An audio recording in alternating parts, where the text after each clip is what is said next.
Қазақстан Республикасы еңбек және халықты әлеуметтік қорғау министрлігі еңбек мемлекеттік бағдарламасын 2021 жылға дейін жүзеге асырады. Бағдарлама көп балалы және аз қамтылған отбасылар, мүмкіндігі шектеулі жандар мен жастар үшін мемлекеттік қолдаудың жаңа шараларын көздеп отыр. 2019 жыл жастар жылы. Сол себепті мемлекеттік бағдарламаны ағымдағы жылы жастар ел тірегі атты жаңа жобамен толықтырды.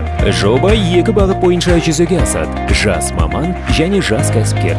3 жыл ішінде 100 сұранысқа ие кәсіп бойынша 200 мыңнан астам жас маманды оқыту жоспарланған. Білім алушылар үшін 200-ге жуық заманауи білім беру мекемесі жұмылдырылады. Биыл оқудан бөлек 30 мың адам жастар іс тәжірибесінен өтеді. 75 мың қазақстандық бастау бизнес кәсіпкерлік негіздеріне оқытылады. Өз ісін ашуға ниетті 28 мыңнан астам адам 505 мың теңгеге дейін қайтарымсыз грант ала алады. Сондай-ақ жыл сайын жастарға, көп балалы аналарға және мүгедектігі бар жандарға пайыздық төлемі төмен 5 мың жеңілдікті микрокредит бөлінеді. Еңбек мемлекеттік бағдарламасының қатысушысы болғың келе ме? Халықты жұмыспен қамту орталығына хабарлас.